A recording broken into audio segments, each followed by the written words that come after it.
Hello everyone. इस ड्रामे का स्टार्ट इस तरह से होता है कि हमारा मेल लीड जिसका नाम हासुदा है वो आज यूके से वापस आ रहा है। हासुदा की फैमिली का जापान में एक बहुत बड़ा बिजनेस है और उनकी कंपनी बहुत ज़्यादा ग्रो कर चुकी है। अब उसके डैड ने इमरजेंसी में उसे यूके से वापस बुलाया है क्योंकि उनका ये बेटा बिल्कुल भी उनकी कंपनी की मैनेजमेंट में तवज्जो नहीं देता, इसलिए बहाना लगाना पड़ा है कि डैड बहुत बीमार है और अपनी लास्ट विश के तौर पर उसको यहाँ पर बुलाना चाहते हैं।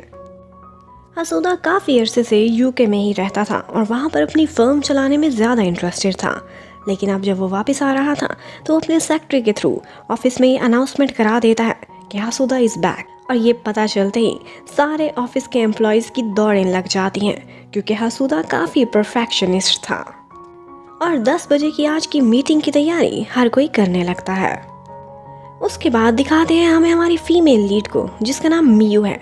मियू काफ़ी सस्पिशियस और मिस्टीरियस सी गर्ल है। वो नेचर वाइज काफ़ी स्वीट है और मज़े की बात यह है कि उसको मैरीन लाइफ में बहुत इंटरेस्ट है। सी क्रिएचर्स से उसे प्यार है और उसने घर में भी बहुत सारी फिश रखी हुई हैं। इवन कि उसने कौन सा नेकलेस आज पहनना है इसका मशवरा भी वो अपने टैंक में मौजूद अपनी फेवरेट फिश से करती है। आज जब मियू बस स्टॉप पर खड़ी एक न्यूज़ देख रही होती है तो वो देखते ही उसे कुछ याद आने लगता है। एक्चुअली ये न्यूज़ थी एक टावर के बारे में, एक रिजॉर्ट के बारे में जो हासुदा एम्पायर आजकल बिल्ड करने का प्लान कर रहे हैं। मियो के लिए ये सब शॉकिंग इसलिए था क्योंकि बिल्कुल ऐसा ही टावर बार बार उसके सपनों में आया करता था। ये देखकर वो शॉक्ड रह जाती है कि एक प्रोजेक्ट जो भी बनाया जाना है वो पहले से ही उसके सपनों में क्यों आ रहा है। मियो भागती हुई जाती है। वो एक रिसर्च लैब में असिस्टेंट के तौर पर काम करती थी। अपने अंकल को जाकर बताती है यही बात, लेकिन वो सबके सामने ये सुनना नहीं चाहते थे, उसे शांत करा देते हैं। एक्चुअली वो ये नहीं चाहते थे कि मियो की ऐसी बातों को सुनकर कोई उसे पागल कहे। और फिर हमें दिखाया जाता है कि रिसर्च लैब में है तो वो असिस्टेंट, लेकिन बहुत फेमस है अपने काम की वजह से।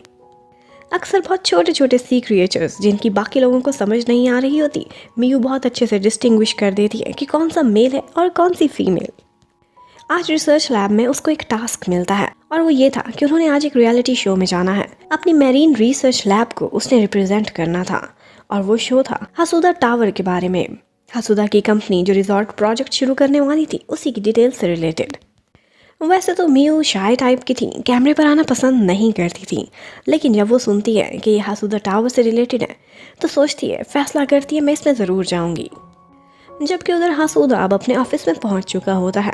बहुत से लोग उसका शानदार वेलकम करते हैं और उसके बाद जब वो अपने डैड से मिलने जाता है तो पता चलता है कि डैड ने सिर्फ एक बहाना किया था।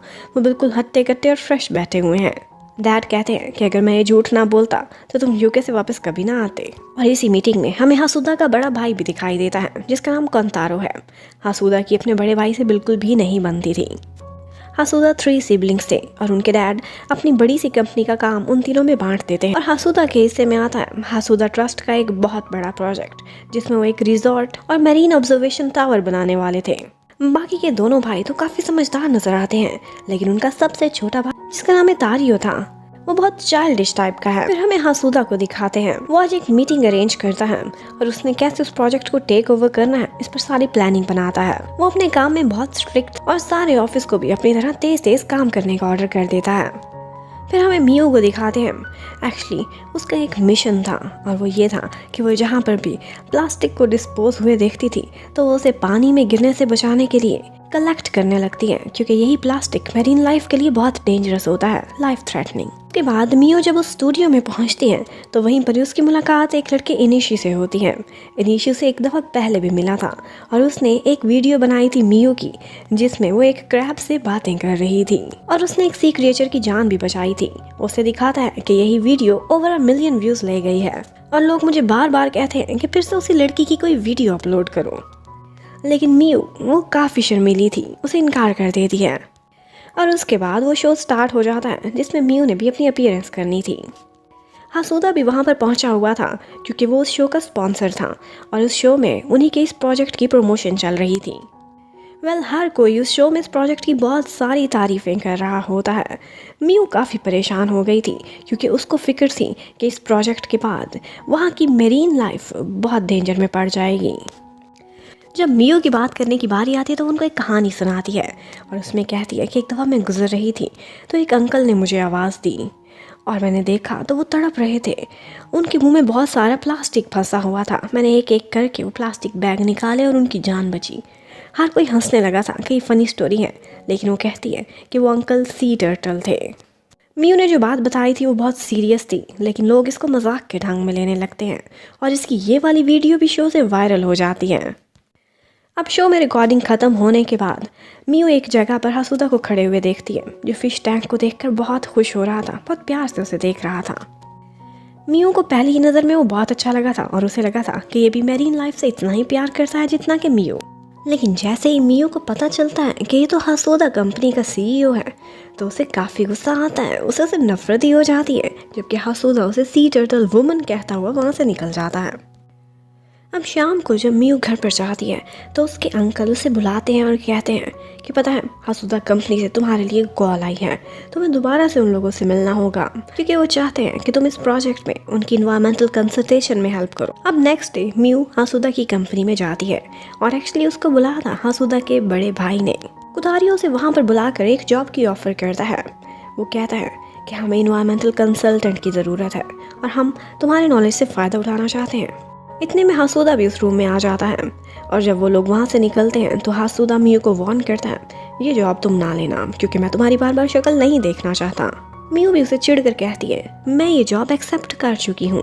और यहीं पर ही एलिवेटर के आमने सामने वो लोग काफ़ी क्लोज आ जाते हैं। अब हसूदा उसे अपना प्रोजेक्ट दिखाने के लिए ले जाता है। मियू जैसे ही वो प्रोजेक्ट का मॉडल देखती है तो वो परेशान हो जाती है और कहती है कि तुम लोगों को अंदाज़ा नहीं है कि इससे सी क्रिएचर्स को कितना नुकसान पहुँचेगा।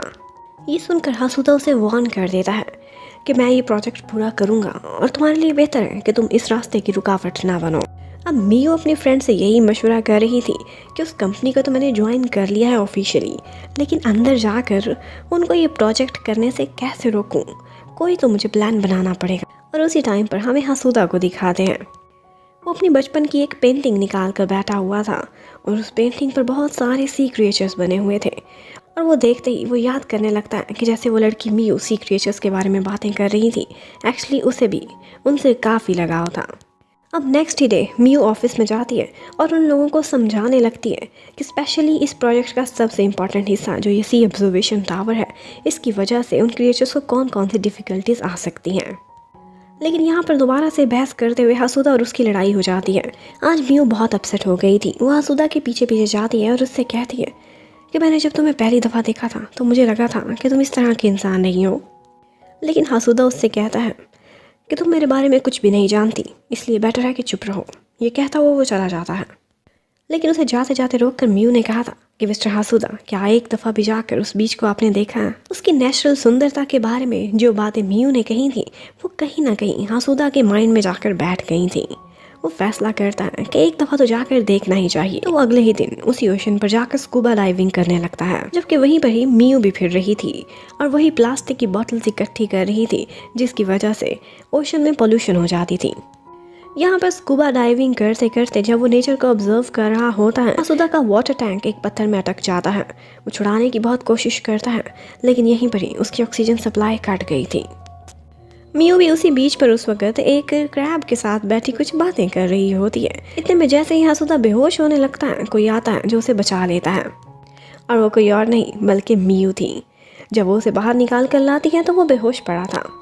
मियू थोड़ी देर तो उसे देखती रहती है और उसके बाद उसे किस करती है और उसकी इस हरकत ने बिल्कुल CPR वाला काम किया था।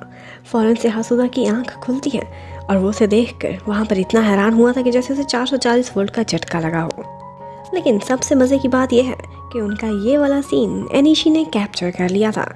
वही एनिशी जो हर टाइम पर मियू के पीछे पीछे रहा। और फिर इस एपिसोड के लास्ट में हमें एक सबसे बड़ा राज पता चलता है मियू का, और वो ये है कि एक्चुअली मियू सी क्रिएचर्स की आवाज़ें सुन सकती है और वो उनसे बातें भी करती है।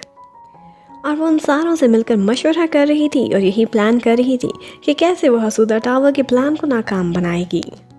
और वो हसूदा की जान बचाने के लिए भी इसी तरह से पहुंची थी। एक क्रैब ने उसे ये मैसेज दिया था कि वहाँ पर किसी इंसान की जान जा रही है। और हसूदा अपने घर पर बैठा उसी किस को याद कर रहा होता है जो मियू ने उसकी जान बचाने के लिए उसे की थी। जबकि मियू भी यही सोच रही थी कि उसके पास सिर्फ 3 महीने बचे हैं, उसे किसी न किसी तरह इन सी क्रिएचर्स की हिफाजत करनी है जो कि उसके फ्रेंड्स हैं। अब मियू का ऐसा कौन सा राज है और किस वजह से उसे ऐसी सुपर पावर्स हासिल हैं, ये देखने के लिए स्टे कनेक्टेड। फ्लैशबैक दिखाते हैं 9 महीने पहले अंकल एक दफा बीच के पास से ड्राइव कर रहे होते हैं तो वहीं पर ही उन्हें मियू बेहोश हालत में पड़ी मिलती है और उसके हाथ में एक प्लास्टिक की बोतल भी थी। वो उसकी जान बचाते हैं और उसे अपने घर ले आते हैं। आज मियू वही प्लास्टिक बॉटल्स फिर से उठा रही होती है तो बीच के किनारे उसे वही सीन याद आता है जैसे उसने उस दिन हसुदा को किस की थी। और फिर उसके बाद सी क्रिएचर्स ने उससे बहुत सारी बातें भी की थी। सभी ने उसे कहा था कि इसको सीरियस ना लेना, तुम ही हमारी लास्ट होप हो और तुम्हें प्यार व्यार के चक्करों में नहीं पड़ना बल्कि मिशन पर काम जारी रखना है। और उसके बाद हसुदा जब आज काम पर आता है तो उसके हाथ पर थोड़ी चोट लगी हुई थी, रिस्ट मुड़ गई थी कल वाले वाकया के बाद। लिफ्ट में उन दोनों का आमना सामना होता है। वो दोनों ही बहुत ऑकवर्ड फील कर रहे थे और तब वो दोनों ज्यादा एम्बैरेस हो जाते जब एक लंबी खामोशी के बाद इकट्ठे ही बोलने लग गए थे। बेचारी मियू को लगा था कि कल बीच पर जाने के बाद इसने जब सी लाइफ देखी होगी तो इसका कुछ तो माइंड बदला होगा, लेकिन ये बात सुनते ही हसुदा को गुस्सा आ जाता है। वो कहता है मैं अपना प्लान बिल्कुल भी चेंज करने वाला नहीं हूँ। और फिर उसके बाद दिखाते हैं कि आज उन लोगों के ऑफिस में एक और डेवलपर आया हुआ था जिसको वो लोग अपने इस प्रोजेक्ट में इन्वेस्टर बनाना चाहते थे। उसका नाम डेविड था और वो एक बहुत बड़ा बिजनेसमैन था। उसको उनका प्रोजेक्ट काफ़ी पसंद आया था, टावर भी अच्छा था, लेकिन उसकी एक डिमांड थी और वो कहता है कि अगर हम इसको एक और अच्छा व्यू देना चाहते हैं तो क्यों ना हम होटल को इस टावर से कनेक्ट करें एक टनल के थ्रू। आज मियू अपने एक नए प्लान के साथ सामने आई थी। वो बिल्कुल भी शाय नहीं थी, बल्कि आज वो सारों को काट कर आगे निकल आती और मिस्टर डेविड से बातें करने लगती है। वो खुद को उनकी बहुत बड़ी फैन दिखा रही थी और कहती आपसे मिलने की और आपके साथ एक सेल्फी लेने की बहुत बड़ी विश थी मेरी। हसुदा बहुत डरा हुआ था कि दोबारा से इनसे बातें करके इन्हें इन्वायरमेंटल डिग्रेडेशन के बारे में ना बताने लग जाए, लेकिन मियू ने भी ठानी हुई थी कि वो मिस्टर डेविड को पटा कर ही रहेगी। वो किसी को कुछ भी नहीं कहने देती बल्कि उनके साथ फोटोज बनाने लगती है। उसने पहली मुलाकात में ऐसी बातें की थी कि मिस्टर डेविड की तो उससे दोस्ती ही हो गई थी। हसुदा को उसकी इस हरकतों की वजह से काफ़ी गुस्सा आया था। अब जब मिस्टर डेविड जा रहे थे तो वो हसुदा को कहते हैं कि अगले हफ्ते मैं तुम्हें इनवाइट करता हूँ हमारी कंपनी में हमारा नया होटल देखने के लिए ज़रूर आना और साथ में उस मियो को भी लेकर आना। वो काफ़ी इंटरेस्टिंग इंसान लगती है। उसके बाद कंतारो आता है हसुदा के पास, उससे कहता है मुझे पता चला है कल तुम फिर बीच पर गए थे, तुम्हारी हिम्मत कैसे हुई? मैं तो आज तक डरा हुआ हूँ, कभी हिम्मत नहीं हुई वहाँ जाने की। और यहीं से हमें पता चलता है कि उसी बीच में उसी सी में उनके साथ कोई ना कोई बुरा हादसा है जिसकी यादें उनके साथ हैं। कुंतारो की हमेशा मियू से काफ़ी अच्छी बन जाती थी। आज वो रिसोर्स रूम में जा रही होती है तो वो उसे अपने कार्ड के थ्रू पास भी कराता है और वो चाहती थी उसी ऑब्जर्वेशन टावर की एक ड्राइंग देखना, तो उसकी सारी डिटेल्ड फाइल भी वो उसे पकड़ा देता है। अब जैसे जैसे वो उसके डिटेल्ड सारे प्लान देखती जा रही थी उसे परेशानी हो रही थी कि ऑक्टोपस, ईल, बटरफ्लाई, फिश, बहुत सी क्रिएचर्स इससे इफेक्टेड होने वाली हैं। अभी वो वहीं रैक्स के बीच खड़ी हुई होती है कि इतने में हसुदा भी वहाँ पहुँच जाता है और वो बेचारी प्रेस होकर रह जाती है। हसुदा का जो सेक्रेटरी था वो एक्चुअली उसका एक बहुत अच्छा फ्रेंड भी था। वो दोनों बातें कर रहे होते हैं। हसुदा कहता है मुझे कल के बारे में कुछ भी याद नहीं है, बस इतना याद है कि जब मैं होश में आया था तो वही लड़की मियू मेरे सामने बैठी हुई थी। उसका सेक्रेटरी काफ़ी हैरान हुआ था कि वो एक अकेली लड़की ये कैसे कर सकती है, तुम पत्थरों के बीच फंसे हुए थे तो मैं निकाल कर कैसे बाहर ले आई। लेकिन मियू को तसल्ली हो गई थी कि थैंक्स गॉड इसे और कुछ भी याद नहीं है। और उसके बाद हमें हसुदा के छोटे भाई को दिखाते हैं। इंतारो आजकल गया हुआ था मियू के ऑफिस में। वो वहाँ पर कुछ डिस्कशन करने के लिए गया था, लेकिन उसी बीच उसकी मियू की एक फ्रेंड जिसका नाम आइका था उससे काफ़ी अच्छी अंडरस्टैंडिंग हो जाती है। मियू शाम को जब अपने अंकल से मिलती है और कहती है मैंने फैसला किया है कि मैं स्ट्रेट फॉरवर्ड उनसे लड़ाई नहीं करूँगी, पहले तो इस सारे प्लान की डिटेल में जाऊँगी, हर चीज़ का पता चलाऊँगी और उसके बाद मैं इसमें से ऐसी चीज़ें निकालूंगी जिसकी वजह से मैं इन्हें स्ट्रांगली अपोज कर सकूँ। कंतारो आज जब घर वापस आता है तो वो वही पेंटिंग देखता है जो उनकी बचपन की इकट्ठी थी, लेकिन ये देखकर उसे बहुत गुस्सा आता है और वो इंतारो से कहता है कि इसे डिस्पोज ऑफ कर दो। अब मियू अगले ही दिन से हर जगह जाती है और उस प्रोजेक्ट की बहुत ज़्यादा डिटेल्स फाइंड करने की कोशिश करती है। एक दफ़ा वो इसी काम पर लगी हुई थी कि मिस्टर हसुदा उसे ढूंढता ढूंढता वहाँ पर आ जाता है और वो हैरान था कि जिस जगह तुम्हारा काम ही नहीं तुम वहाँ क्या कर रही हो। वेल वो उसे बताता है कि डेविड ने मुझे कहा था कि जब हमारी कंपनी आना तो साथ में मियू को भी लेकर आना, मुझे लगता है तुम तो बिजी होगी इसलिए रहने ही दो। लेकिन मियू तो उससे आगे आगे तैयार थी उससे मिलने के लिए। अब वहाँ पहुंचकर हसुदा उससे कहता है कोई भी गड़बड़ करने की कोशिश ना करना वरना मैं तुम्हें मार ही डालूंगा। वहाँ पर मिस्टर डेविड उनको एक पैनोरामिक वाटर टैंक दिखाते हैं जो कि बहुत सुंदर था और उसके इर्द गिर्द बहुत ही प्यारा नज़ारा था बहुत सी सी क्रिएचर्स का। और मियो हमेशा की तरह से उन्हें फिर से बहुत बटरिंग करती है और उनका दिल जीतने की कोशिश करने लगती है। लेकिन बाद में जब वो उसी टैंक को देख रही थी तो वहाँ पर उसे कुछ फिश दिखाई दी थी, जिसको उसने फील कर लिया था कि ये बहुत सैड है और उससे कोई बात करना चाहती हैं। यहाँ पर मौका पाते ही मियो हासुदा से कहती है कि मैंने कल तुम्हें बचाया था, तुम्हें कुछ भी याद नहीं है लगता है, एक थैंक यू तो बनता है तुम्हारी तरफ से। अगर मैं वहाँ तुम्हें बचाने के लिए ना आती तो तुम उस पत्थर पे चिपके एक स्क्विड बन जाते। लेकिन हासुदा बहुत एरोगेंट था, उसे अभी भी थैंक्स नहीं बोलता। आज मियो की रिसर्च लैब में एक पार्टी चल रही थी। वो सारे लोग मियो का वेट कर रहे थे क्योंकि उन्होंने मियो को बहुत सारा सामान भी लाने को कहा था। वो वही याद कराने के लिए उसे एक मैसेज करते हैं। और उसी टाइम पर मियो बार बार हासुदा से पूछने की कोशिश कर रही थी कि तुम स्कूबा डाइविंग करने क्या देखने के लिए गए थे। वो कहता है मैं सी क्रिएचर्स को नहीं देखने गया बल्कि कुछ तलाश करने गया था। अब इतने में मियो परेशान हो जाती है कि उसे रिसर्च लैब में बहुत सारा सामान देने जाना है, लेकिन वो अकेली इतना कुछ कैसे उठाएगी। तो फिर नेक्स्ट सीन ऐसे दिखाते हैं कि हमारा सीईओ मियो के साथ बहुत सारी ग्रोसरीज उठाए उसी रिसर्च लैब में पहुंचता है। उसका मूड बहुत खराब था, उसे लग रहा था कि जैसे वो बॉस नहीं बल्कि मियो बॉस है। वो जल्दी में वहां से जाने लगता है और जाते जाते वो मियो के अंकल से बहुत कोल्ड तरीके से बिहेव करता है। मियो उसके पीछे पीछे जाती है, लेकिन तब तक हासुदा को रियलाइज हो गया था कि उसने गलत किया है। आज पहली दफा उसने अपनी रूडनेस को साइड पर करके उससे सॉरी की थी मिसबिहेव करने पर। मियो इतनी खुश हो गई थी कि उसे तो अपने कानों पर विश्वास ही नहीं हो रहा था। वहां से जाते जाते हासुदा थोड़ा सा कंफ्यूज नजर आ रहा था। वो कहता है कि मिस्टर डेविड ने अभी तक हमसे कॉन्ट्रैक्ट पर साइन करने की बात की ही नहीं है, कुछ तो मिसिंग है। मुझे फाइंड करना पड़ेगा कि उनके इंटरेस्ट्स क्या हैं, इसके लिए मुझे उनके करीब जाना होगा।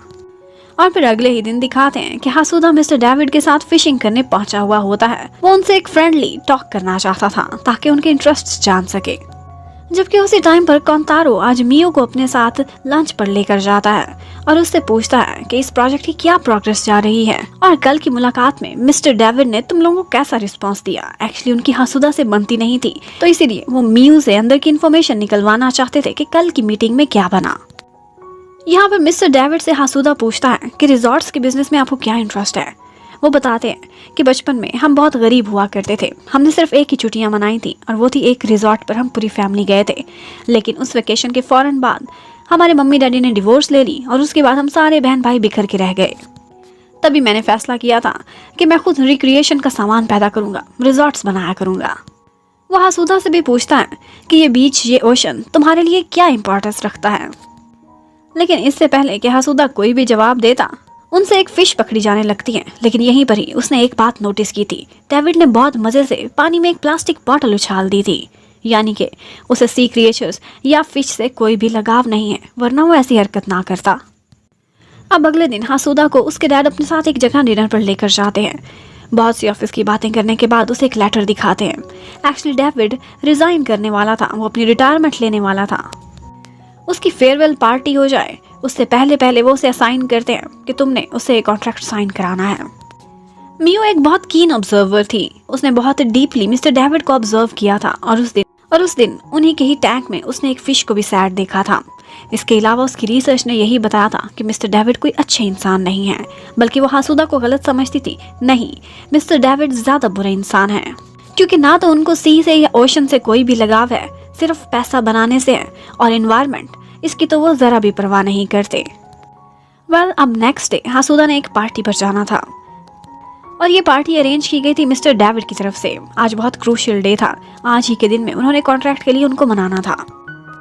हासुदा देखता है कि वहाँ पर मियो भी आई हुई है और मिस्टर डेविड से कोई बात कर रही है। वो डर गया था कि ये इनको भड़का रही होगी, एनवायरमेंटल इम्पैक्ट के बारे में बता रही होगी। वो उसे पकड़कर जबरदस्ती वहाँ से बाहर लेकर जाता है और पूछने लगता है कि तुमने यकीनन कोई गड़बड़ की होगी, सच सच बताओ क्या बात हुई। लेकिन एलिवेटर में वो कोई भी जवाब देती उससे पहले ही वहाँ पावर ब्रेक डाउन हो जाता है। वो लोग उस टाइम पर बहुत हाइट पर थे और जैसे ही मियो नीचे देखती है उसका दिल घबराने लगता है। हीटर भी बंद हो गया था तो वो शिवरिंग करने लगी थी। उसकी हालत वहाँ बहुत मिजरेबल हो गई थी। वो साथ साथ ये भी बताई जा रही थी बहुत दुख से कि मैंने सब कुछ बताया है कि इसका, वो बहुत दुख से उसे ये सारा कुछ बता रही थी कि मैंने मिस्टर डेविड को समझाया है कि टनल ना बनवाए, टनल बनवाने से फिशेस पर बहुत बुरा इम्पैक्ट होगा, लेकिन इन चीजों की परवाह मेरी जूती भी नहीं करती। हासुदा हमेशा से इतना रूड लगता था, लेकिन आज उसे मियो को इस हालत में देखकर उस पर बहुत रहम आ रहा था। वो आता है और अपना कोट उसे पहना देता है और उसे संभालता है। कहता है कि अभी सारा कुछ ठीक हो जाएगा, लिफ्ट भी चलने लगेगी और सर्दी भी नहीं लगेगी। मियू बहुत हैरान हो गई थी। वो उससे पूछती है, मुझे समझ नहीं आती कि तुम्हारी रियल सेल्फ कौन सी है, एक वार्म इंसान या फिर एक रूड इंसान। और इतने में उसकी आंखें बंद हो जाती हैं। हासुदा उसे अपने साथ हक कराता है और फिर कहने लगता है, थैंक यू सो मच, उस दिन तुमने मेरी जान बचाई, तुम्हारा मुझ पर हमेशा एहसान रहेगा। और ये कहते ही वहाँ पर दोबारा से पावर आ जाती है और एलिवेटर चलना स्टार्ट हो जाती है। अब हासुदा उसे नीचे ले जाकर सी ऑफ करता है। वो उसे उसका कोट वापस करती है और कहती है, तुम्हारे लिए एक इम्पॉर्टेंट दिन है, इसलिए मैं अब यहाँ से जाती हूँ।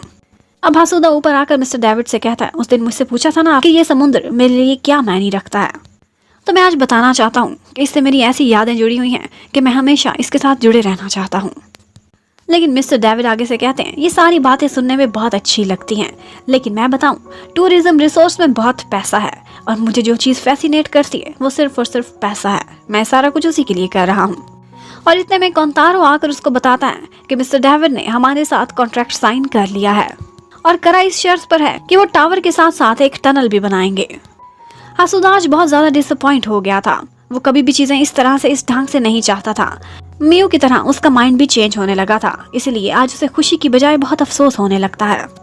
और उधर हमें दिखाते हैं कि मियू के ऑफिस में कोई उसकी प्रोफाइल चेक कर रहा था, लेकिन उसमें उसके एजुकेशन या कोई भी पर्सनल डाटा वहाँ पर फीड ही नहीं था। वो सिर्फ और सिर्फ अपने अंकल के कनेक्शंस की वजह से वहाँ पर जॉब कर रही थी। अब घर वापस जाकर मियू अपनी फेवरेट ईल के पास बैठी हुई होती है। वो ईल फिश उससे कहती है कि तुम्हारे चेहरे पर आज साफ लिखा हुआ है कि तुम किसी इंपॉर्टेंट से मिलकर आई हो, किसी ने तो तुम्हारा दिल छुआ है। सच बताऊं तो ये वो फेस है, लगता है कि तुम्हें प्यार हो गया है। जबकि उधर हासुदा आज ड्रिंक कर रहा होता है जब उसका भाई कोंतारो उसके पास आता है, लेकिन वो उससे कोई बात भी नहीं करना चाहता था। और नेक्स्ट डे मियो को मिलता है एनिशी, जो उसको एक वीडियो दिखाता है और कहता है कि देखो, उस दिन तुमने किसी की जान बचाई थी, कितना रोमांटिक सीन है, तो मुझे परमिशन दो और ये वीडियो मैं अपलोड करना चाहता हूँ। तो एनिशी पूछता है मियो से कि ये लड़का क्या तुम्हारा बॉयफ्रेंड है, लेकिन वो किसी ना किसी तरह से उसे टाल देती है कि अब ये बात किसी को भी नहीं बतानी। लेकिन वो बहुत ज़्यादा डर गई थी कि कहीं ये वीडियो पब्लिश ना हो जाए। इतने में वो जैसे ही ऑफिस पहुंचती है तो उसे पता चलता है कि डेविड की कंपनी के साथ उनका कॉन्ट्रैक्ट सेट हो गया है और अब हर हाल में वहाँ पर होटल बिल्ड होगा। लेकिन एक इशू है, वो जो लैंड है वहाँ पर एक माउंटेन है और वो कोई भी सेल करना नहीं चाहता, जो भी उसका ऑनर है। लेकिन मियो ये सुनकर तब बहुत परेशान हो जाती है जब उसे पता चलता है कि हासुदा उसी ऑनर से जाकर वो लैंड खरीदने की बात करने गया है। लेकिन एक्चुअली हासुदा उस टाइम पर एक मीटिंग में बैठा हुआ था और उसके डैड कोंतारो के साथ मिलकर उसकी बहुत क्लास लगा रहे थे कि रिजॉर्ट वाले इशू पर तुमने सिचुएशन को अच्छे से हैंडल नहीं किया, तभी तो अब ये प्रॉब्लम खड़ा हो गया है। मियो जल्दी जल्दी में एक बस में बैठकर उसी तरफ जाने लगती है। उस लैंड ऑनर का घर होशिगामा बीच के बहुत करीब था। जब वो वहाँ पहुँचती है तो उसी के बाद वहाँ हासुदा भी पहुँच जाता है। मियो बहुत परेशान थी। उसे लग रहा था कि जैसे हासुदा वो टनल नहीं बनने देगा। लेकिन यहाँ पर सबसे पहले घर में कौन घुसेगा, इस बात पर भी उनकी आपस में काफी लड़ाई होती है। लेकिन जब वो उस लेडी के सामने बैठे होते हैं तो वो लेडी हैरान थी कि एक उसको कन्विंस कर रहा था कि प्लीज ये लैंड हमें सेल कर दो, जबकि दूसरी मना कर रही थी। वो परेशान हो जाती है कि तुम दोनों एक ही कंपनी से हो, फिर बिल्कुल ऑपोजिट बातें क्यों कर रहे हो। इन दी एंड वो यही कहती है कि मेरे डैड ने बेशक आपसे वादा किया था, लेकिन मेरे ग्रैंडफादर की यही विश थी कि इस माउंटेन को ना तोड़ा जाए और मैं उनकी विश पर उन्हीं की विश पूरी करूंगी। अब ये सुनकर मियो बहुत खुश हो गई थी। अब मियो को लग रहा था कि ये वाला राउंड तो वो जीत ही चुकी है। वो हासुदा को समझाती है कि माउंटेन्स एक सी की अच्छी लाइफ के लिए, सी क्रिएचर्स के लिए कितने जरूरी होते हैं और इसी तरह से तो इकोसिस्टम चलता है। लेकिन हासुदा उसे वार्न कर देता है, अगर आइंदा तुमने कंपनी की पॉलिसी के अगेंस्ट कुछ किया तो तुम्हें ऑन द स्पॉट फायर कर दिया जाएगा। लेकिन यहाँ पर एक गाड़ी जब उसे टकराने लगती है तो हासुदा उसे प्रोटेक्ट भी करता है। उसके बाद वो लोग बीच पर जाते हैं। बीच उसके घर के बहुत करीब था। हासुदा उसे बातों बातों में बताता है कि उसका बचपन भी इसी बीच पर ही गुजरा था। वहाँ पर बहुत ठंडी हवाएं चल रही थी बीच पर। तो वो मियो से पूछता है कि तुम हर टाइम पर इतना कोल्ड क्यों रहती हो, कल एलिवेटर में भी तुम्हारी तबीयत खराब हो गई थी। लेकिन मियो कहती है इस वक्त मैं बिल्कुल ठीक हूँ। और फिर एक बॉल बीच पर आता है जिसे पकड़ने वो जा रही थी, लेकिन आगे बढ़कर हासुदा उसे रोक लेता है क्योंकि उसे बचपन याद आने लगता है। उसकी मम्मी भी इसी तरह से पानी में एक बॉल लेने के लिए उतरी थी और यहीं से ही उसकी बहुत सी हार्श मेमोरीज जुड़ी हुई थी। वेल उसके बाद हासुदा की कार आ जाती है। वो अपनी कार में बैठकर जाने लगता है कि वहीं पर एनिशी पहुंच जाता है और उससे कहने लगता है कि तुम और म्यू दोनों गर्लफ्रेंड बॉयफ्रेंड हो रहा, मैंने तुम दोनों को किस करते हुए देखा था। लेकिन हासुदा को लगता है कि ये कोई पागल इंसान है और वो कार का शीशा ही ऊपर कर देता है। म्यू काफी लेट फिर घर पहुंचती है। उसके अंकल तो उसके लिए बहुत परेशान हो गए थे और उसे डिनर भी करने को कहते हैं, लेकिन वो कहती है कि मैं आज बहुत थक गई हूँ, जो भी आपने बनाया है वो मैं कल खाऊंगी, और खुद सोने के लिए चली जाती है। जबकि उधर हासुदा भी अपने भाइयों के साथ डिनर कर रहा होता है, लेकिन हमेशा की तरह उसकी और कंतारो की किसी बात पर बहस हो जाती है। म्यू जिस रिसर्च लैब में काम करती थी उसका काम ये भी था कि वो लोग स्ट्रीम्स की वाटर क्वालिटी को भी टेस्ट करते थे, और आज भी वो इसी टेस्टिंग के लिए एक सैंपल इकट्ठी करने अपनी फ्रेंड के साथ गई हुई होती है।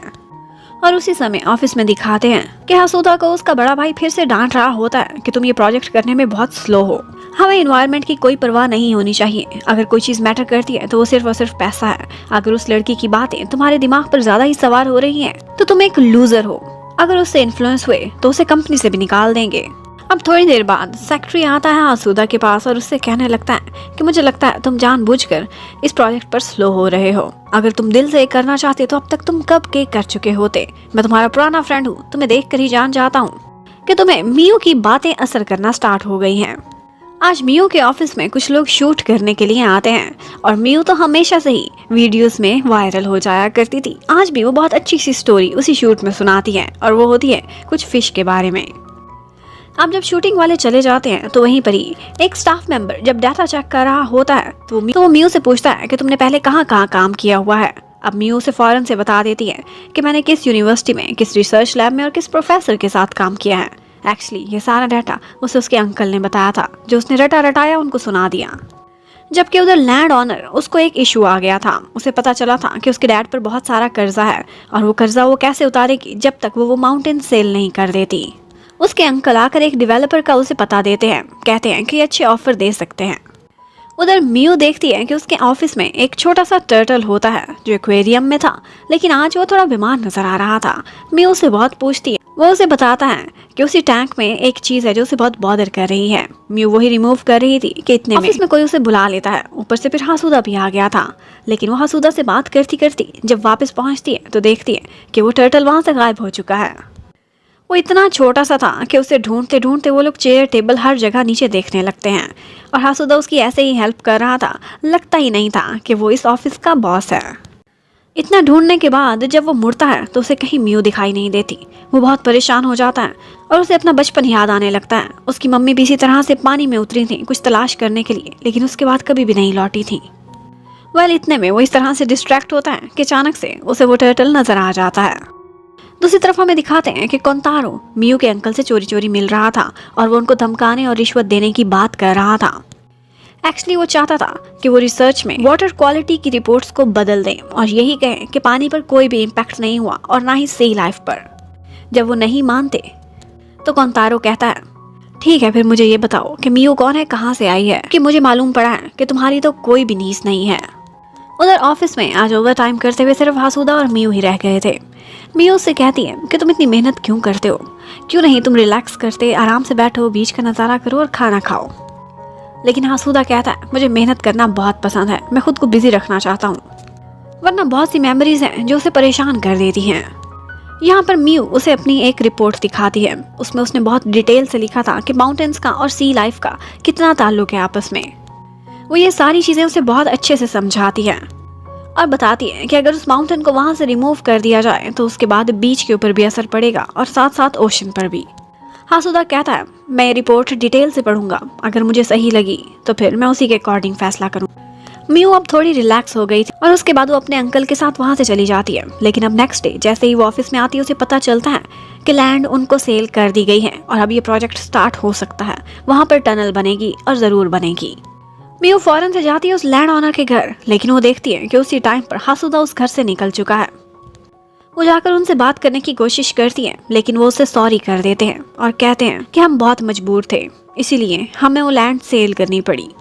हासुदा वापस जाते जाते बीच में एक जगह पर ठहर जाता है और वहीं पर बेंच पर बैठ जाता है। मियू भी वापस जाते हुए उसे वहाँ पर बैठा हुआ देख लेती है। उसे हासुदा पर बहुत गुस्सा था, लेकिन वो कहता है कि जिस डेवलपर को वो लोग लैंड सेल कर रहे थे वो हमसे ज्यादा खतरनाक थे, और जिस तरह से वो इस एरिया को बदलते तुम परेशान हो जाती। वो ओशन के लिए ज्यादा मसला क्रिएट कर सकते थे, इसलिए वो उसे बेचते। उससे पहले ही मैंने खरीद लिया ताकि मैं इस माउंटेन का कोई बेहतर हल निकाल सकूं। अब म्यू बहुत शर्मिंदा हो गई थी और उसे पता चल गया था कि हासुदा एक काइंड हार्ट रखता है। हासुदा बोलता है कि तुम मेरे साथ चलोगी, मैं कार मंगवाता हूँ। लेकिन म्यू का कहना था कि मुझे बस में सफर करना बहुत अच्छा लगता है। हासुदा को उसकी फिक्र होने लगती है। वो उससे कहता है कि यहाँ पर बहुत ठंडी हवा चल रही है, तुम मेरा कोट ले लो। म्यू मान नहीं रही थी और इतने में ड्राइवर कार लेकर आ जाता है। हासुदा को वहां से जाना पड़ता है। म्यू वहीं बैठी बस का इंतजार कर रही होती है, लेकिन साथ ही साथ उसे बहुत ठंड लगने लगी थी। वो कोल्ड हो गई थी। हासुदा आता है और अपने कोट से उसे कवर करता है। साथ ही साथ उसके लिए एक वार्म सा खाना भी लेकर आया था। वो जिस तरह से उसकी केयर करता था म्यू को हमेशा बहुत स्पेशल फील कराता था। आज वो उसका हाथ छूता है और कहता है तुम हमेशा इतनी ठंडी क्यों रहती हो। म्यू उसे इस बात का कोई भी जवाब देती उससे पहले ही वहां बस पहुंच जाती है। उधर म्यू के अंकल घर पर बैठे यही सोच रहे थे कि जिस दिन बीच के किनारे उन्हें म्यू मिली थी उसी दिन ही उन्होंने इस रिपोर्ट पर काम करना स्टार्ट किया था। अब वो परेशान थे कि म्यू की सुरक्षा करूं या फिर ये रिपोर्ट को चेंज ना करूं। उनके पास कौन सा ऑप्शन है, वो क्या चूज करेंगे ये तो आगे ही पता चलेगा। जबकि उधर कोंतारो को दिखाते वो आज बहुत गुस्से में होता है और इसी गुस्से में वो अपनी फैमिली फोटो भी तोड़ देता है। अब शहर में एक पॉइंट पर पहुंचकर हासुदा म्यू को सी ऑफ कर देता है। म्यू बहुत खुश थी, लगा था कि उनके बीच कहीं ना कहीं लव ब्लूम करना स्टार्ट हो रहा है। लेकिन वहीं पर ही वो देखती है कि हासुदा को एक लड़की आकर हक कर लेती है और वो उसके साथ इतना खुश खड़ा था उसे यकीन होने लगता है कि ये इसकी गर्लफ्रेंड होगी। ये देखते ही उसका दिल टूट जाता है। अब हमें एक फ्लैशबैक दिखाते हैं जब अंकल म्यू को बीच से बचाकर लेकर आए थे। वो चाहते थे कि वो हॉस्पिटल चले, लेकिन वो साफ मना कर देती है, नहीं, मेरा एक मिशन है और वो मैं पूरा करने के लिए आई हूँ। प्लीज कुछ अर्सा मुझे अपने साथ रहने की इजाजत दे दे। और फिर हमें प्रेजेंट में ले आते हैं। आज म्यू बहुत अपसेट नजर आ रही थी क्योंकि कल जिस लड़की को उसने हासुदा के साथ देखा था वो उसकी गर्लफ्रेंड होगी। ये सोच सोचकर वो बहुत परेशान थी। उधर हासुदा ऑफिस में पहुंचकर ये अनाउंसमेंट कर देता है कि हमने वो माउंटेन खरीद लिया है, लेकिन इस शर्त पर कि हम उसे तोड़ेंगे नहीं। माउंटेन को प्रिजर्व करने की बात सुनकर सारे एम्प्लॉयज एकदम हैरान थे। वो तो शॉक्ड रह गए थे। वो कहता है कंस्ट्रक्शन तो हम करेंगे, लेकिन किस तरीके से करेंगे। अब हमने ये प्लान करना है कि नेचर को भी नुकसान ना पहुंचे और हमारा काम भी हो जाए। उधर कोंतारो अपने डैड से यही बातें कर रहा होता है और हासुदा की सारी परफॉर्मेंस उनको दिखाकर उनसे डिमांड करता है कि अब इसको सख्त से सख्त पनिशमेंट दी जाए। अब जैसे ही हासुदा उस मीटिंग में पहुंचता है तो डैड सबके सामने अनाउंस करते हैं कि हासुदा को वो इस प्रोजेक्ट से फायर कर रहे हैं। उधर म्यू आज जैसे ही प्लास्टिक बॉटल्स इकट्ठे करने के बाद रिसर्च लैब पहुंचती है, अपने फ्रेंड से पूछती है क्या कोई किसी को हक करे तो क्या वो बहुत स्पेशल इंसान होता है, ये किन फीलिंग्स को रिफ्लेक्ट करता है। उसकी फ्रेंड बहुत हंसती है, कहती है लगता है किसी स्पेशल इंसान ने तुम्हें भी हक किया है, इसका मतलब होता है कि वो आपसे प्यार करता है शायद। अब म्यू जैसे ही अंदर घुसने लगती है देखती है सामने हासुदा खड़ा हुआ है। वो उसकी रिसर्च लैब में क्या कर रहा है और क्या उसने सारी बातें भी सुन ली है। वो एक्चुअली बहुत ऑकवर्ड फील कर रही थी, लेकिन उसने कुछ भी नहीं सुना था। लेकिन इतने में उसे पता चल जाता है कि उसको उस प्रोजेक्ट से निकाल दिया गया है, मतलब कि म्यू की बातों में आकर वो बेचारा भी फायर कर दिया गया है। वेल, अब म्यू के लिए एक तो खुशी की बात थी कि बीच पर और सी में कंस्ट्रक्शन रोक दी गई है। हासुदा उनकी रिसर्च लैब में बैठकर कुछ अर्सा कुछ चीजें सीखना चाहता था मैरीन लाइफ के बारे में, और ये प्लान कर रहा था कि किस तरह से इन्वायरमेंट को इफेक्ट किए बगैर वो वहां पर अपनी कंस्ट्रक्शन जारी रख सकता है। आज म्यू के अंकल को उसकी फ्रेंड के थ्रू पता चलता है कि म्यू और हासुदा दोनों काफी क्लोज हो चुके हैं और ऐसा लगता है कि शायद उन्होंने हग भी किया है। ये सुनकर म्यू का फ्रेंड बहुत एक्साइटेड हो जाता है कि उसकी लाइफ में भी लव आएगा, लेकिन अंकल परेशान हो जाते हैं। म्यू अपनी पार्ट टाइम जॉब उसी ऑफिस में अभी भी कर रही थी। वो वहां जाती है तो कोंतारो उससे कहता है कि अब ये टावर हमारे किसी काम का नहीं, क्योंकि ये प्रोजेक्ट का हिस्सा नहीं बन सकता, लेकिन बिजनेस करने के और भी बहुत से तरीके हैं। अब इस प्रोजेक्ट का इंचार्ज मैं बन चुका हूँ और मैं देखूंगा कि मैंने किस तरह से इस एरिया को यूटिलाइज करना है। म्यू हासुदा से पूछती है कि तुम बार बार अपनी कंस्ट्रक्शन के आइडिया से पीछे क्यों नहीं हटते, क्या तुम अभी भी चाहते हो वहां पर ऑब्जर्वेशन टावर बने। तो हासुदा कहता है हाँ बिल्कुल, मैं ये चाहता हूँ और इसको करने का मैं सेफ रास्ता भी तलाश करूंगा। यहाँ पर अंकल और उसके फ्रेंड्स ये चीज नोटिस करते हैं कि वो दोनों काफी क्लोज हो गए हैं और बिकरिंग कपल की तरह हर टाइम फाइट भी करते रहते हैं। अंकल को ये चीज पता नहीं क्यों बॉदर कर रही थी। वो जाकर म्यू को याद कराते हैं कि तुम यहाँ पर ओशन को प्रोटेक्ट करने के लिए आई हुई हो, इसलिए अपने मकसद से इधर उधर ना हो। हासुदा अपना ज़्यादातर टाइम रिसर्च लैब में गुजारता था। रात को उसको वहाँ पर एक और एम्प्लॉय मिलता है और उससे कहता है, मियू तुम्हारे पास काफ़ी अरसे से काम कर रही है, क्या तुम्हें कुछ सस्पिशियस नहीं लगता? क्या तुम जानते हो उसके बैकग्राउंड के बारे में, वो कहाँ से आई है? हासुदा को भी बहुत सी बातें बॉदर करती थी। वो हर टाइम पर ठंडी रहती थी और उसकी कोई फैमिली भी नहीं थी सिवाय अंकल के। उधर मियू की हालत भी कुछ डिफरेंट नहीं थी। वो अपनी फ्रेंड ईल फिश से यही बात डिस्कस कर रही थी कि जब भी मैं हासुदा को देखती हूँ तो पता नहीं क्यों मुझे ऐसा लगता है कि जैसे मेरे दिल में कुछ हर्ट कर रहा है, मुझे स्टिफनेस सी हो जाती है और मैं नर्वस भी फील करती हूँ। तो वो फिश उसे कहती है कि देखो, हमें लोगों पर भरोसा नहीं करना चाहिए, और वैसे भी मुझे लगता है कि जैसे हासुदा बहुत डेंजरस इंसान है और उसके साथ कोई काली परछाई है, और इंसान तो वैसे भी ज्यादातर अच्छे होते ही नहीं। अब मियो को ये बातें दिल को लगी थी।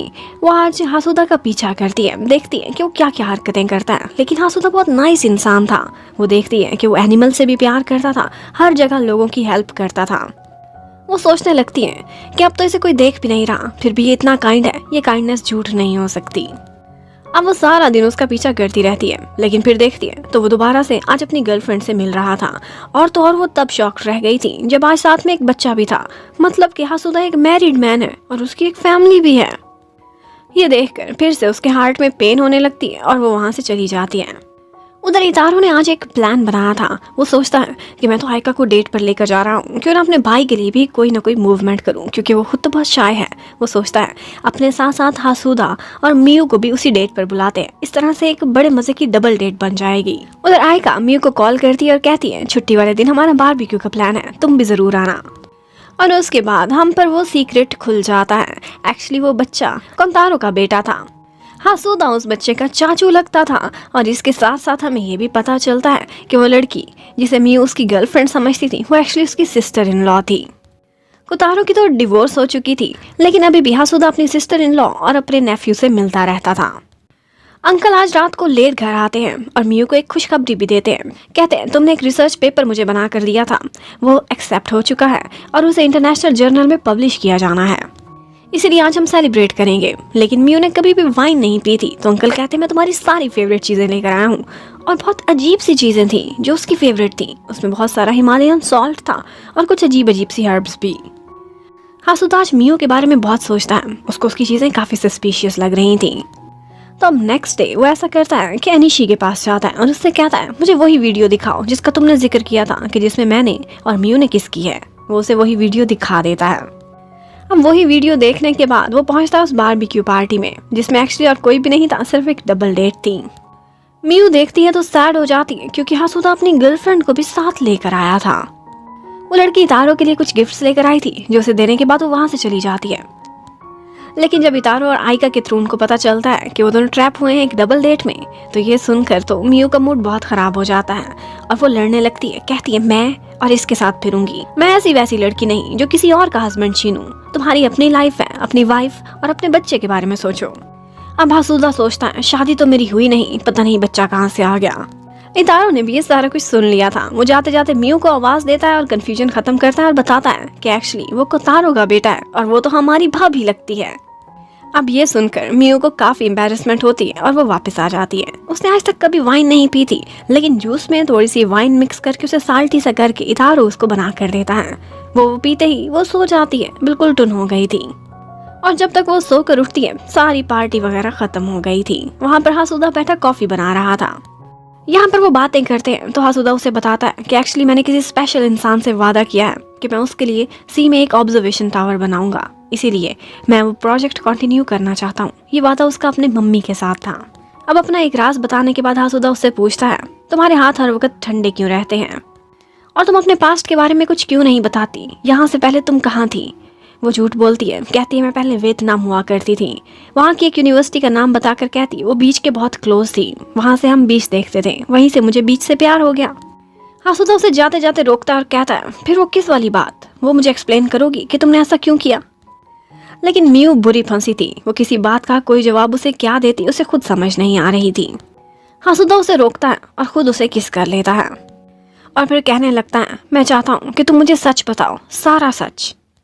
इतने में उनको इतना क्लोज देखकर आयका के हाथ से बहुत सारी चीजें गिर गई थी, जिससे वो लोग भी डिस्ट्रैक्ट हो जाते हैं। वेल शाम को वो लोग फिर फायरवर्क्स को एंजॉय करते हैं और उसके बाद मियू अपने घर चली जाती है। हसूदा ने उसे उसके घर तक ड्रॉप किया था, लेकिन अंदर जाते ही एक तरफ मियू परेशान थी उसी किस को सोच सोच के, जबकि हसूदा भी परेशान था। बिना परमिशन वो कैसे किसी को किस कर सकता था। वेल इसके बाद हसूदा अपने एक फ्रेंड के पास जाता है और उससे पूछता है कि तुमने वियतनाम में स्टडीज की थी, मुझे बताओ वहाँ पर तुम किस यूनिवर्सिटी में थे। वो भी उसी दानांग ओशन यूनिवर्सिटी से पढ़ कर आया था, लेकिन वो बताता है कि उसका कैंपस उन्होंने मूव कर दिया था और वो बीच से बहुत दूर चला गया था। यानी कि यहीं पे बैठे बैठे उसने मियू का एक और झूठ भी पकड़ लिया था। अब अगले दिन हसूदा फैसला करता है कि मैं मियू से क्लियरली बात करूंगा। वो ऑफिस में जाता है, लेकिन वहाँ पर वो नहीं आई थी। वो सोचता है कि वो रिसर्च लैब गई होगी, तो वो उसके पीछे जाने लगता है। उधर मियू अलग परेशान थी अपने अंकल के लिए, क्योंकि उनका फोन नहीं लग रहा था और वो बीच पर गए हुए थे सैंपल कलेक्ट करने के लिए। वो उनको तलाश करने के लिए रिसर्च लैब से निकल जाती है और हसूदा भी उसे वहीं पर ही वहां से जाते हुए देख लेता है। वो उसके पीछे पीछे जाता है।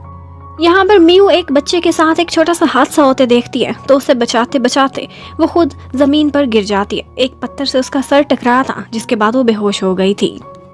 हसूदा उसे जल्दी से एम्बुलेंस में डालकर हॉस्पिटल ले जा रहा होता है, लेकिन रास्ते में उसे होश आ जाता है। वो वहाँ पर डॉक्टर और एम्बुलेंस का सुनकर एकदम परेशान हो जाती है और हॉस्पिटल में पहुँचते ही वो एम्बुलेंस छोड़ वहाँ से भाग जाती है। हसूदा उसके पीछे पीछे होता है कि तुम्हें चेकअप की जरूरत है, तुम्हारे सर पर चोट लगी है। लेकिन वो कहती है नहीं, मैं हॉस्पिटल नहीं जा सकती क्योंकि मैं इंसान नहीं हूँ। I am not a human. अब ये मियू कौन सी क्रिएचर है ये तो हमें आगे चलकर पता चलेगा। कि हसूदा को मियू की बहुत फिक्र हो रही थी, तो वो शाम के टाइम पर उसके घर जाता है। अंकल से पूछता है कि मियू अभी तक लौटी कि नहीं। वो भी परेशान हो जाते हैं ये सुनकर कि उसे सर पर चोट लगी थी। लेकिन थोड़ी ही देर में दोनों की तसल्ली हो जाती है जब वो खुद ही घर वापस आ गई थी और कहती है कि आई एम फीलिंग फाइन।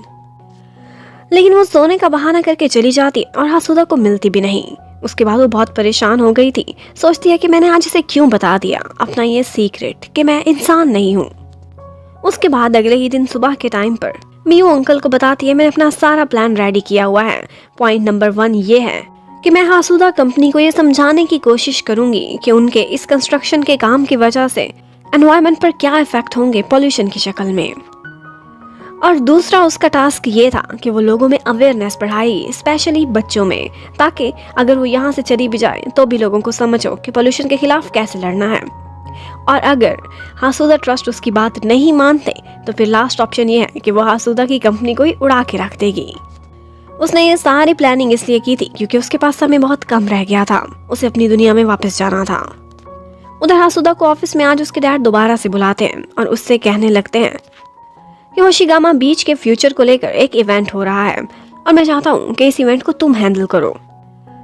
आज हसूदा एक मौका पाकर अपने डैड से रिक्वेस्ट करता है अंडर वाटर ऑब्जर्वेशन टावर उसको कैंसिल मत करें, उसका कोई ना कोई रास्ता मैं निकालूंगा।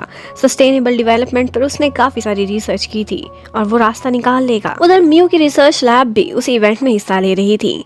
मियू बहुत खुश थी क्योंकि इस तरह से उसे अपना मैसेज दूसरों तक पहुंचाने में बहुत हेल्प मिलेगी। वो बहुत एक्साइटेड हो जाती है कि मैरीन लाइफ के बारे में सी क्रिएचर्स की हेल्प करने और सी को बचाने के लिए वो लोगों को सिखा सकेगी।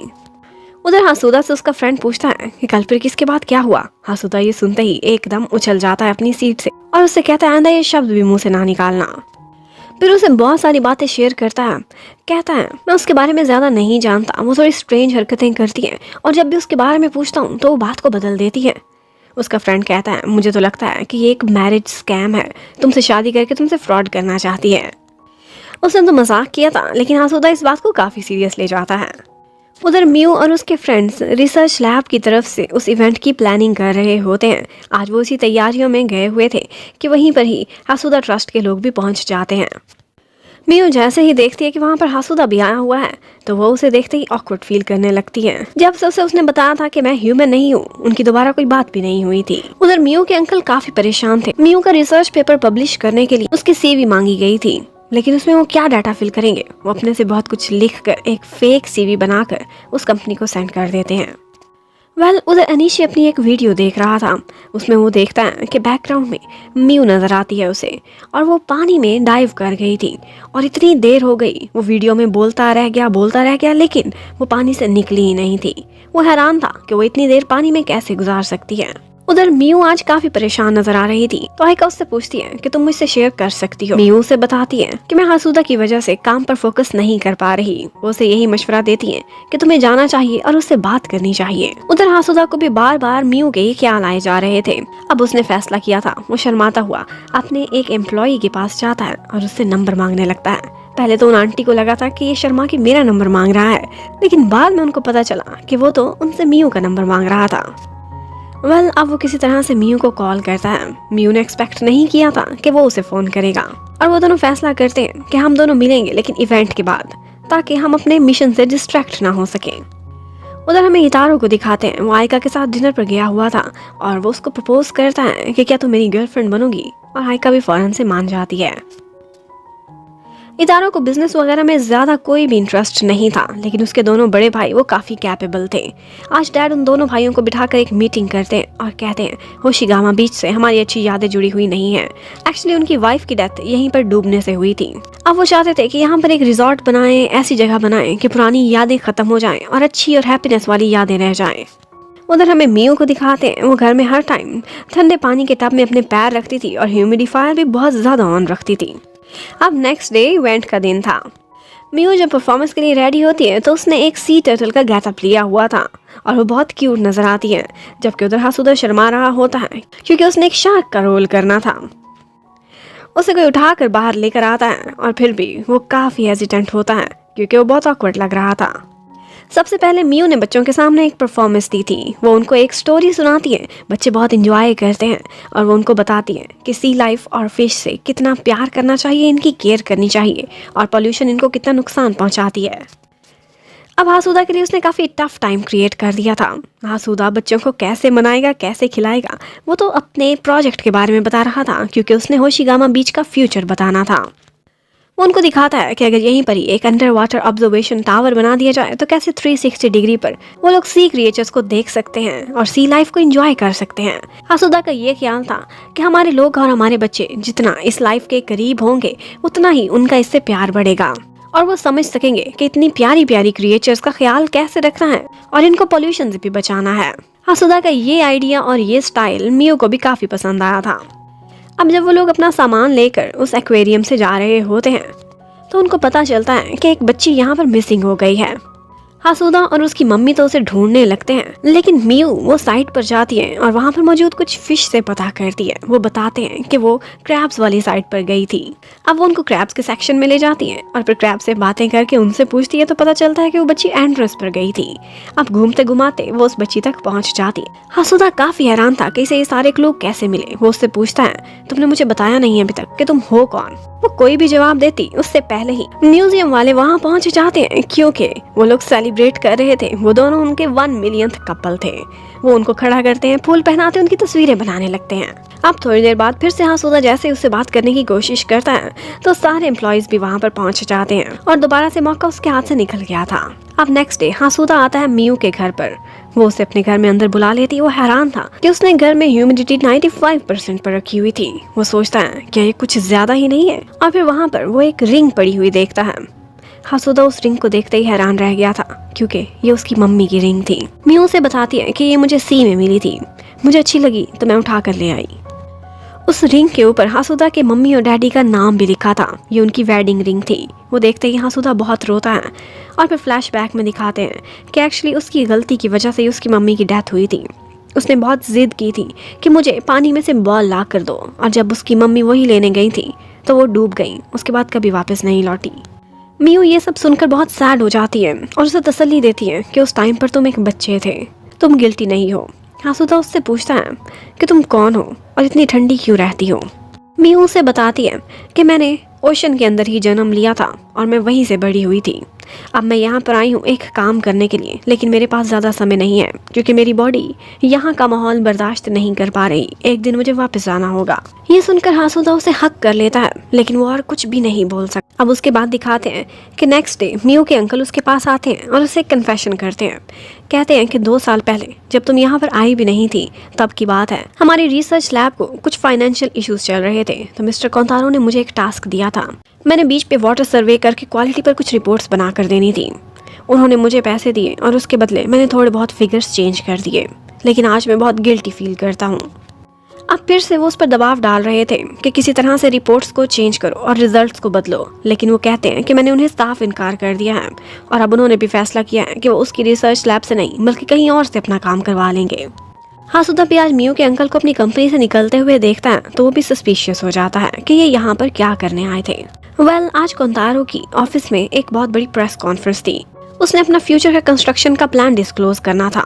वो कहता है कि यहाँ पर एक रिजॉर्ट बनाने के साथ साथ हमारा इरादा था हम ऑब्जर्वेशन टावर बनाएंगे, लेकिन नहीं, उससे भी बेटर बिजनेस का ऑप्शन है मेरे पास, और वो ये था कि हम सी रिसोर्सेज चेक करेंगे, मतलब कि सी शोर के नीचे जो मिनरल्स हैं उसके लिए वो लोग डिगिंग करेंगे।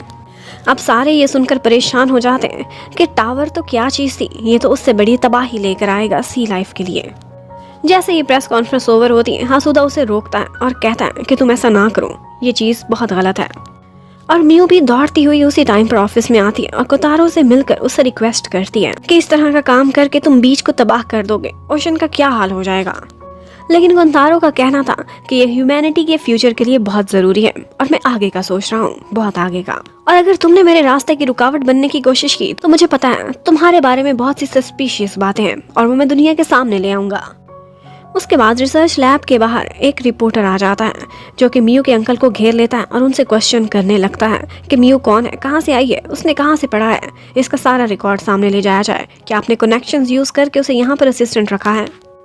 यहाँ पर हासुदा आकर मियो को प्रोटेक्ट करने लगता है और अंकल एक धक्का देते हैं उस रिपोर्टर को, जिसकी वजह से वो जख्मी हो जाता है। अब यहाँ पर एक इशू बन गया था, लड़ाई झगड़ा होने की वजह से वहाँ पर पुलिस आ जाती है और अंकल को रिपोर्टर पर हाथ उठाने के जुर्म में वहाँ से ले जाती है। अब मियो अकेली रह गई थी। जैसे ही वो घर पहुँचती है तो साथ में हासुदा उसे कहता है, तुम अकेली कैसे रहोगी, क्यों ना तुम इतने दिन मेरे घर पर रह लो जब तक तुम्हारे अंकल वापस नहीं आ जाते।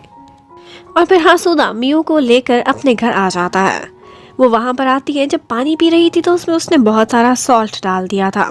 ये देखकर हासुदा काफ़ी हैरान था और वो भी यही रेसिपी ट्राई करता है, लेकिन उससे तो एक सिप भी नहीं लिया जा रहा था। अब थोड़ी देर बाद जब वो लिविंग एरिया में अकेली बैठी हुई होती है तो उसे लगता है कि बाहर से कोई आया है। वो डर के मारे छुप जाती है। एक्चुअली वहाँ पर हासुदा की भाभी आई थी। हासुदा उससे बातें करने लगता है और इतारो देखता है कि मियो साइड पर बैठकर छुपी हुई है। वो भी उसी के साथ बैठकर बातें करने लगता है। बताता है कि एक्चुअली हमारी सिस्टर इन लॉ हमारी बचपन की फ्रेंड है और हमारी से बहुत अच्छी अंडरस्टैंडिंग भी है। इतने में मियो के ऊपर वहाँ पर एक आटे की ट्रे गिर जाती है। हासुदा भी वहाँ पहुँच जाता है और उसे साफ करते करते वो खुद भी आटे में भर गया था। ये सब देखकर सिस्टर इन लॉ और इताओ दोनों बहुत इंजॉय करते हैं और कहते हैं मियो और हासुदा दोनों इकट्ठे बहुत अच्छे लगते हैं, और मियो से वादा भी लेते हैं कि तुम हमारे भाई का बहुत अच्छे से ख्याल रखोगी। मियो ये सब सुनकर काफी एम्बैरेस हो जाती है। मियो की हरकतें काफी डिफरेंट थी, आम इंसानों जैसी बिल्कुल भी नहीं थी। हासुदा देखता है कि वो ह्यूमिडिफायर बहुत ज्यादा यूज करती है। वो हर बात उसकी वाली अपनाना चाहता था लेकिन कर नहीं पाता था क्योंकि वो किसी और दुनिया से आई हुई थी। आज मियो से मिलने के लिए उसके लैब वाले फ्रेंड्स भी हासुदा के घर पर आ जाते हैं। अब जब शाम को कोतारो वापस आता है तो वो देखकर हैरान था। उसके घर में इतने सारे लोग थे, उसका मूड ऑफ हो जाता है, लेकिन हासुदा के सामने वो खामोश रहता है और कुछ भी नहीं बोलता। इतने में मियो को अंकल की कॉल आती है। वो कहते हैं कि वो रिपोर्टर ज़्यादा जख्मी नहीं हुआ था, इसलिए मुझे वार्निंग देकर छोड़ दिया गया है, लेकिन अभी भी बहुत से रिपोर्टर्स मेरे घर को घेरे हुए होंगे, इसलिए आज रात को मैं लैब में ही सोऊंगा और तुम भी जहाँ पर हो वहीं रहना, वरना रिपोर्टर्स तुम्हें भी पकड़ने आ जाएंगे। हासुदा आज मियो की फेवरेट डिश ट्राई करने की कोशिश करता है जो कि सीवीड थी। वो मियो के प्यार में बहुत सी नई नई चीज़ें ट्राई कर रहा था जो उसकी बॉडी स्टैंड नहीं कर पा रही थी, लेकिन फिर भी एटलीस्ट वो कोशिश तो करता है। फिर हमें दिखाते हैं कि इतारो थोड़ा सस्पिशियस इंसान है और वो लैब में एक हैकर के साथ मिलकर अपनी कंपनी के शेयर्स के डाटा में कुछ गड़बड़ करता है। लेकिन जब भी आयका उसे देखती थी तो वो हर चीज़ छुपा लेता था और उसे अपना कोई भी राज नहीं बताता था। उधर अनिशी वो काफ़ी हैरान था कि मियो इतनी देर पानी में कैसे रह सकती है। वो उसके बारे में बहुत सी चीज़ें सर्च करता है। वो अपने आइडियाज़ को असेंबल करके गूगल पर सर्च करने लगता है। इन दी एंड उसे एक आइडिया ये भी आता है कि कहीं मियो एक मरमेड तो नहीं है। उसी टाइम पर दिखाते हैं कि हासुदा और मियो दोनों अपने घर में एक रोमांटिक से सेटअप के सामने बैठे हुए होते हैं। वहाँ पर वो अपने दिल की बहुत सारी बातें एक दूसरे से करते हैं। हासुदा मियो का हाथ पकड़कर उससे कहता है, मैं तुम्हारे लिए फीलिंग्स रखता हूँ, आई लव यू मियो। और मियो भी उसे आई लव यू टू बोलती है। यहाँ पर वो दोनों हक करते हैं और बहुत सा समय इकट्ठे बिताते हैं। हासुदा वहाँ पर उसके शोल्डर पर सर रखे सो जाता है। यहाँ पर मियू को अपनी पुरानी यादें आने लगती हैं कि किस तरह से मियू के अंकल ने उसे इंसानों की दुनिया में एडजस्ट कराया था। वो उसे यही बताते हैं कि तुम्हारा जो भी मिशन है तुम्हें 1 साल के अंदर अंदर पूरा करना होगा, वरना उसके बाद तुम्हारी बॉडी इस इन्वायरमेंट में नहीं रह पाएगी। अब मियू जब बहुत प्यार से हासुदा को देख रही थी तो वहीं पर उसकी आंख खुलती है और वो दोनों यहाँ पर एक किस भी करते हैं। कोंतारो ने भी देख लिया था कि वो दोनों आजकल बहुत क्लोज हैं। अब वो रिपोर्टर वाला इशू आजकल न्यूज़ में बहुत चल रहा था, जिसकी वजह से हर तरफ यही बात चल रही होती है सोशल मीडिया पर भी कि मियू एक सस्पिशियस बैकग्राउंड रखती है। एक्चुअली उस रिपोर्टर को मियू के पीछे किसी ने लगाया था और हासुदा को अंदाजा हो जाता है कि वो उसके भाई कोंतारो के अलावा और कोई भी नहीं हो सकता। मियू के अंकल उस लैब के इंचार्ज थे, लेकिन उनके जो बॉस थे वो भी आजकल उनसे सवाल करने लगते हैं और कहते हैं कि इसके बैकग्राउंड के बारे में हर डाटा हमें सबमिट कराओ। उधर कोंतारो आजकल अपने प्रोजेक्ट पर काम कर रहा था, लेकिन वो किसी सूरत भी ये नहीं चाहता था कि हासुदा वापस ऑफिस में आए या फिर उसे कोई भी लीडरशिप मिले। इतारो इस बात से काफी अपसेट हो जाता है क्योंकि उसका भाई अभी तक बचपन के वाकये की वजह से हासुदा को माफ नहीं कर सका था। इतारो इस सबसे डिस्टर्ब होकर कंपनी से रिलेटेड अपनी कोई प्लानिंग कर रहा होता है, लेकिन आयका को शक हो जाता है और उसे ये पता चल जाता है कि उसकी रिसर्च लैब में जो हैकर है इतारो उसके साथ हमेशा ऑनलाइन रहता था और इसका उसे प्रूफ भी मिल चुका था। उधर कोंतारो एक और रिसर्च लैब से रात के वक्त मीटिंग करता है। उस वक्त ऑफिस में और कोई भी नहीं था और वो उनको कहता है कि आपने रिकॉर्ड्स में हेरा फेरी करनी है ताकि हमें इजाज़त मिल जाए और कोई एनवायरमेंटल इश्यूज क्रिएट ना हो हमारे अंडर सी एक्सप्लोरेशन की वजह से। लेकिन यही बातें वहाँ पर मियू का टर्टल सुन रहा था। मियू जब घर वापस लौटती है तो अंकल उसे वो सारा कुछ दिखाते हैं और कहते हैं कि आजकल सोशल मीडिया पर तुम्हारे से रिलेटेड बहुत बस चल रही है, इसलिए रिपोर्टर्स से बच के रहना, बाकी हर चीज़ मैं संभाल लूँगा, तुम बस अपने मिशन पर फोकस रखो।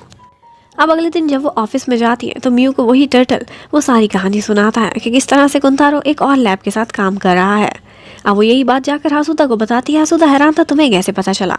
वो कहती है तुम विश्वास नहीं करोगे, लेकिन सच बताऊं इस टर्टल ने मुझे बताया है। सरप्राइजिंगली हासुदा हंसने लगता है और कहता है मुझे तुम पर भी विश्वास है और तुम्हारे इस टर्टल पर भी, इसे थैंक्स बोलना।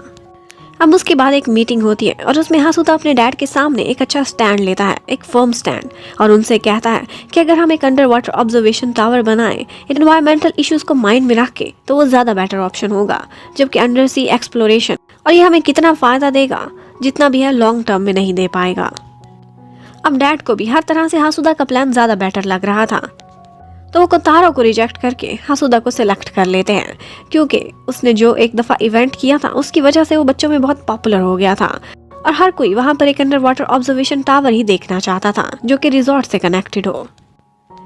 अब हासुदा मियू के पास जाता है और कहता है कि देखो मैंने जो कहा था वो हो गया है, एक्सप्लोरेशन को मैंने रुकवा दिया है, लेकिन जो कंस्ट्रक्शन अब हम बीच के पास करेंगे और जो भी सी में करेंगे उसमें मुझे तुम्हारी हेल्प चाहिए। मैं पूरी कोशिश करूँगा कि एनवायरमेंट कम से कम इफेक्टेड रहे। उधर मियू आज जब घर जाती है तो उसकी ईल फिश और बहुत से एनिमल्स उससे बात नहीं कर रहे थे क्योंकि उनको लग रहा था कि अब वो फिश की दुनिया से नहीं बल्कि इंसानों की दुनिया में ज्यादा घुलती मिलती जा रही है। उधर हासुदा की कंपनी में आजकल एक प्रॉब्लम चल रहा था क्योंकि उनको पता चल जाता है कि उनके शेयर्स में कोई ना कोई गड़बड़ हो रही है। एक हांगकांग की फर्म थी जो उनके बहुत ज्यादा शेयर्स खरीद चुकी थी। अब वो परेशान होने लगते हैं क्योंकि इतारो ने भी अपने शेयर्स उन्हीं को ही बेच दिए थे, लेकिन उनको अभी ये अंदाजा नहीं था कि इस सारे के पीछे इतारो का हाथ है। मियू आज जब लैब से निकलकर ऑफिस की तरफ जाने लगती है तो वो बाहर देखते हैं कि बहुत से रिपोर्टर्स खड़े हुए थे, तो उसका एक कोलीग उन रिपोर्टर्स को डिस्ट्रैक्ट करने के लिए मियू जैसा गेटअप करके बाहर निकल जाता है और दूसरी साइड से आयका मियू को वहां से भगा के ले जाती है। लेकिन आगे मियू को पिक करने के लिए हासुदा आया हुआ था जो उसे अपनी गाड़ी में बिठा कर ले जाता है और कहता है कि आज हम दोनों सिर्फ इंजॉय करेंगे, आज के दिन छुट्टी मनाते हैं। और फिर उसको अपने साथ वो एक अम्यूजमेंट पार्क में ले जाता है। उसे लगा था कि मियू हाइट से बहुत डरती है और मैं ही इसे प्रोटेक्ट करूंगा, लेकिन उस दिन की बात कुछ और थी। आज के दिन मियू तो बहुत इंजॉय कर रही थी हर किस्म की राइड पर, लेकिन हासुदा की चीखें निकली हुई थी। मियू कहती है चाहे जो भी हो जाए, जब सी में स्टॉर्म आता था ये उससे ज्यादा डिफिकल्ट टाइम्स नहीं था। वेल इन शॉर्ट वो दोनों काफी इंजॉय करते हैं और मियू हासुदा को थैंक्स करती है कि तुमने मुझे एक और एंगल से चीज़ों को दिखाया। हम जैसे जैसे लोगों में सी क्रिएचर से प्यार बढ़ाएंगे तभी तो लोगों को अंदाज़ा होगा और वो उनको हर्ट करना बंद करेंगे। अब मियू भी चाहती थी कि एक अंडर वाटर ऑब्जर्वेशन टावर बने। मियू जब घर वापस जाती है तो वो देखती है कि उसकी फ्रेंड ईल फिश आज उससे बात भी नहीं कर रही थी। शायद वो तो बोल रही थी लेकिन मियू को कुछ समझ नहीं आ रहा था। उधर अनिशी एक दिन म्यू को घेर लेता है और उससे रिक्वेस्ट करता है कि प्लीज हमारे टीवी के साथ एक प्रोग्राम करो, एक शो, उसमें हम तुम्हारा इंटरव्यू करेंगे। म्यू उसको यस कर देती है। और उसके बाद ऑफिस में जाकर म्यू हासुदा की काफी हेल्प करती है और अपने नॉलेज के अकॉर्डिंग वो उस टावर की एक ऐसी लोकेशन सिलेक्ट करती है जिससे इन्वायरमेंट पर और सी क्रिएचर्स पर मिनिमम इम्पैक्ट होगा। उधर हमें इतारो को दिखाते हैं। आज वो आयका को हक करता है और उससे कहता है कि मैंने अपने शेयर्स सेल कर दिए हैं। एक्चुअली वो कभी शो नहीं कराता था, लेकिन अपने दोनों भाइयों के बीच नफरत की वजह से वो बहुत इफेक्टेड था और जिसका उसके माइंड पर और उसकी फैमिली लाइफ पर इफेक्ट हो रहा था। वो चाहता था कि अगर कंपनी ही इसकी वजह है और इसका सक्सेसर बनने की वजह से वो दोनों लड़ते हैं तो मैं चाहता हूँ कि ये कंपनी ही ना रहे। म्यू 2-3 दिन से काफी परेशान थी। उससे कोई भी सी क्रिएचर बात नहीं कर रहे थे। वो यही बात अपने अंकल को जाकर बताती है तो वो कहते हैं कि एक्चुअली ये इस वजह से हो रहा है क्योंकि तुम अब ज्यादा ह्यूमन बनती जा रही हो और फिश कम हो। ये सुनकर म्यू बहुत अपसेट हो जाती है और आज उसने उस शो में भी जाना था जो कि अनिशी ने अरेंज किया था। हासुदा को भी उसका सेक्रेटरी ये बात बताता है तो वो भी परेशान हो जाता है क्योंकि उसे अंदाजा था कि अगर म्यू ने कोई भी बात की तो ये इंसान उसे नहीं छोड़ेंगे और उस पर एक्सपेरिमेंट्स करने लगेंगे। म्यू उस शो में जब जाती है तो वो वही बातें बताती है जो म्यू के अंकल ने उससे कही थी, लेकिन वहाँ पर वो लोग उससे काफी सख्त क्वेश्चंस करने लगते हैं और कहते हैं कि दानंग यूनिवर्सिटी का नाम आप लेते हैं, वहाँ पर आपके एनरोलमेंट का कोई भी रिकॉर्ड नहीं है। इतने में उस शो में ब्रेक आ जाती है और ब्रेक के बीच ही हासुदा वहाँ पहुँच गया था। वो म्यू को पकड़ता है, सबसे लड़ता झगड़ता उसे प्रोटेक्ट करता हुआ वहाँ से बाहर ले जाता है। अब वो उसे वहाँ से उठाकर सीधा बीच पर लेकर गया था और उसे बताता है कि यहाँ से मेरी बहुत सारी यादें जुड़ी हुई हैं। यही मेरी जिद की वजह से मामा को बीच में उतरना पड़ा और जिसके बाद उनकी डेथ हो गई। मैं खड़ा देखता रहा लेकिन एक कदम भी उठाकर आगे बढ़कर उनको बचा ना सका और वो डूब गई। और इसी बात की वजह से कोंतारो आज तक उससे नफरत करता है। अब म्यू यहाँ पर काफी देर से वॉक कर रही थी। उसके पैरों में दर्द होने लगता है तो हासुदा उसे पिगी बैग कैरी करता है और अपने साथ एक जगह ले जाता है। एक बहुत ओल्ड सा म्यूजियम था वहाँ पर सी क्रिएचर से रिलेटेड। वो बचपन में वहाँ जाता था। आज वो बहुत सूनी सूनी सी जगह थी, लेकिन हासुदा उसे वहाँ पर बिठाता है और उसके लिए पानी लेने जाता है। म्यू जब देखती है तो वहाँ पर मरमेड्स के बारे में बहुत सी बातें लिखी हुई थी। मरमेड के बारे में यही लिखा हुआ था कि वो पानी से बाहर बहुत कम टाइम के लिए रह सकती हैं और जितना समय वो बिताएंगी उतना ही वो अपने साथ रहने वालों के लिए मिस फॉर्चून लेकर आएंगी। म्यू जैसे ही ये पढ़ती है तो वो रोने लगती है। उसके आंसू उसी टेबल पर गिरे थे। उसका अब यहाँ से जाने को मन नहीं करता था। वो हासुदा के साथ ही इसी दुनिया में रहना चाहती थी। हासुदा ने भी जाने से पहले अभी उसे कहा था कि म्यू कोई तो रास्ता होगा कि जिससे तुम और मैं इकट्ठे हमेशा रह सके। और थोड़ी देर बाद जब हासुदा उसी म्यूजियम में वापस आता है तो म्यू वहां पर नहीं थी और मरमेड की एक पेंटिंग के आगे उसके आंसू गिरे हुए देखता है तो वो सब कुछ समझ जाता है। म्यू उस म्यूजियम से निकल गई थी। उसने अपनी दुनिया में वापस जाने का फैसला कर लिया था। वो अपने सारे फ्रेंड्स को मैसेज कर देती है और गुड बाय कहती हुई वहां से जा रही होती है। हासुदा उसके पीछे पीछे दौड़ता है और जैसे ही वो पानी के करीब खड़ी होती है वो उसे अंदर जाने से रोक लेता है। म्यू यहाँ पर रोते रोते बेहोश हो गई थी। हासुदा देखता है तो उसके पैर उस वक्त पानी में थे और उसके पैरों की शेप फिन्स की शक्ल में बदलने लगती है। आज पहली दफा उसने मियू का ये रूप देखा था। एक्चुअली वो एक मरमेड थी। मियू बेहोश हो गई थी। उसकी कंडीशन ठीक नहीं थी तो वो फौरन से उसके अंकल को कॉल करता है। वो उसे कहते हैं कि करीब ही मेरी एक फ्रेंड डॉक्टर का हॉस्पिटल है, तुम इसे वहां पर लेकर जाओ। वो एक्चुअली एक छोटा सा क्लिनिक था। जब मियू की आंख खुलती है तो हासुदा वहां पर नहीं था बल्कि सिर्फ अंकल थे। वो उसे बताते हैं कि तुम्हारी रिपोर्ट्स जो आई हैं उसके अकॉर्डिंग तुम्हारे मसल्स वीक से वीक होते जा रहे हैं, इसलिए तुम्हें अपना मिशन जल्दी पूरा करके अपना ज्यादा ख्याल रखना चाहिए। म्यू बार बार हासुदा को कॉल कर रही थी लेकिन वो उसे इग्नोर किए जा रहा था। वो अंकल से भी पूछती है कि हासुदा उस दिन कहाँ गया। वो बीच पर मुझसे मिलने के लिए आया था, लेकिन अंकल कहते हैं उसने मुझसे कोई भी बात नहीं की। लेकिन एक्चुअली अंकल ने झूठ बोला था। उन्होंने हासुदा से रिक्वेस्ट की थी कि तुम्हारी वजह से म्यू मुश्किल में पड़ गई है। वो तुमसे अपने दिल का रिश्ता बना चुकी है और तुम उसकी एक कमजोरी बन गई हो। उससे दूर रहा करो ताकि वो अपने मिशन पर फोकस कर सके और अपनी दुनिया में वापस जाए। सिर्फ इसी तरह वो सरवाइव कर सकती है। दूसरी तरफ हमें दिखाते हैं कि इतारो ने ऑफिस में बहुत कुछ बदल दिया था। एक हांगकांग की फर्म के साथ मिलकर उसने बहुत सारे शेयर्स खरीद लिए थे और अब वो कंपनी का नया डायरेक्टर बनकर बोर्ड ऑफ डायरेक्टर्स में एंट्री करता है। उधर अंकल पर भी आजकल बहुत प्रेशर पड़ रहा था क्योंकि उनके बॉस लोग उनसे पूछते थे म्यू से रिलेटेड प्रूफ दो कि एक्चुअली वो कौन है और कहाँ से पढ़कर आई है। इतनी अच्छी रिसर्च वो कैसे कर सकती है। अंकल मियू को कहते हैं कि तुम सिर्फ अपने काम पर फोकस करो, ये सारा कुछ मैं खुद ही हैंडल करूंगा। आज हासूदा अंकल से मिलने के लिए जाता है और उनसे कहता है कि ये वाली रिंग मियू को सी में मिली थी, लेकिन मैं चाहता हूँ कि ये रिंग वो मेरी निशानी के तौर पर अपने पास रख ले। लेकिन अंकल उसे इनकार कर देते हैं और कहते हैं मियू को डिस्ट्रैक्ट करोगे तुम उससे दूर रहो। मियू अब जब रिसर्च लैब में जाती है तो सारों को साफ साफ कह देती है कि मैंने वियतनाम की एक यूनिवर्सिटी से पढ़ा था, ये सब कुछ मैंने झूठ बोला है और ना ही अंकल मेरे कोई रिलेटिव लगते हैं, उन्होंने बस मेरी हेल्प की थी और मुझे अपने साथ ठहराया था। बहुत कुछ बताती है लेकिन सिर्फ इतना नहीं बताती कि वो एक सी क्रिएचर है। ऑल्दो उनकी रिसर्च लैब उसकी वजह से काफ़ी मुश्किल में पड़ गई थी और उनकी फंडिंग भी बंद की जा रही थी, लेकिन फिर भी सारे कोलीग्स मियू का पूरा साथ देते हैं क्योंकि वो सबकी फ्रेंड बन गई थी। उधर हासूदा ने भी अपने प्रोजेक्ट की पूरी तैयारी की हुई थी। उसने मियू की हेल्प से हर चीज़ को माइंड में रखा था और बहुत सारे स्टिकी नोट्स लगे हुए थे कि कौन सी जगह पर सी क्रिएचर्स को क्या प्रॉब्लम हो सकता है और किस तरह से वो एक सस्टेनेबल प्रोजेक्ट वहाँ पर बनाएगा। आज अनिशी मियू के पास आता है और उससे सॉरी करने लगता है और कहता है उस प्रोग्राम में मैंने तुम्हें इन्वाइट किया था, मुझे नहीं अंदाजा था तुमसे इस तरह के क्वेश्चन किए जाएंगे। लेकिन मियू इनिशी को माफ़ कर देती है लेकिन एक रिक्वेस्ट करती है, कहती है कि तुम्हें मेरी एक कवरेज करनी होगी। वो एक्चुअली उसी जगह पर जाती है जहाँ पर मियू के अंकल सब लोगों के सामने जस्टिफिकेशन दे रहे थे कि मियू कौन है और उन्होंने उसे क्यों रखा है। वो सबके सामने सॉरी करते हैं और सारी गलती अपने ऊपर ले लेते हैं। एंड टाइम पर मियू वहाँ पर आती है और उसके साथ साथ एनिशी भी था जो ये सारा कुछ लाइव स्ट्रीम कर रहा था। वो सबसे सॉरी करती है और कहती है कि एक्चुअली गलती मेरी है, इसलिए मेरे अंकल को कोई भी सज़ा ना दी जाए। वो इतना ही कहती है कि मैंने देखा था कि समुद्र को तबाह किया जा रहा है और इससे सी क्रिएचर्स को बहुत नुकसान पहुंचेगा, एनवायरनमेंट पर भी इफेक्ट होगा और इवेंचुअली ह्यूमन बींग्स भी इससे सफ़र करेंगे। इसीलिए मैंने सोचा कि मैं ह्यूमन बींग्स की भी हेल्प करती हूँ और समुद्र की भी। तभी मैं यहाँ पर आई और मैंने काम करना स्टार्ट कर दिया। इतने में एक आदमी उससे क्वेश्चन करता है कि एक्चुअली तुम हो कौन। पर इससे पहले कि मियू कोई भी जवाब देती वहाँ पर हासूदा एंट्री करता है और कहता है ये इंसान नहीं है, ये इंसान हो भी नहीं सकती, क्योंकि जिस तरह से उसने मेहनत की है एनवायरनमेंट को बचाने के लिए, इकोसिस्टम के लिए और एक सस्टेनेबल डेवलपमेंट के लिए इसने जितनी रिसर्च की है, हम सबको इसका थैंकफुल होना चाहिए। इसने क्या किसी का कोई नुकसान किया है? आज तक इसने कुछ भी बुरा नहीं किया, तो सब उंगलियां इसकी तरफ क्यों उठ रही हैं? वो बातों को मोड़कर और साइड पर ले जाता है और सबकी तवज्जो एक दूसरी तरफ कर देता है ताकि कोई भी मियू से ये ना पूछ सके कि वो कौन है। वो उसे यहाँ पर टाइम दिलाता है और उसके बाद वो दोनों वहाँ से बाहर चले जाते हैं। मियू की हेल्थ कंडीशन आजकल अच्छी नहीं जा रही थी, उसके मसल्स बहुत वीक हो गए थे। यहाँ पर हासूदा उसे उठाता है और अपने साथ बेंच पर बिठा लेता है।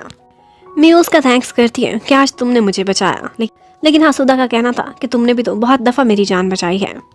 उधर इतारो अपनी गर्लफ्रेंड आइका से पूछता है कि तुम्हें बर्थडे के लिए क्या गिफ्ट चाहिए, क्या कोई घर चाहिए या फिर एक फेरी। लेकिन वो कहती है मुझे सिर्फ इतना ही गिफ्ट चाहिए कि मेरी रिसर्च लैब बच जाए, इससे बढ़कर मेरे लिए कुछ भी नहीं है। उधर आज घर में दिखाते हैं कि हासूदा और कंतारो दोनों बैठकर आपस में बातें करते हैं। वो दोनों कंपनी के सक्सेसर बनना चाहते थे, लेकिन इतारो ने सारी गेम ही पलट दी थी। आज वो दोनों मिलकर ड्रिंक करते हैं और दिल की हर बात एक दूसरे से शेयर करते हैं।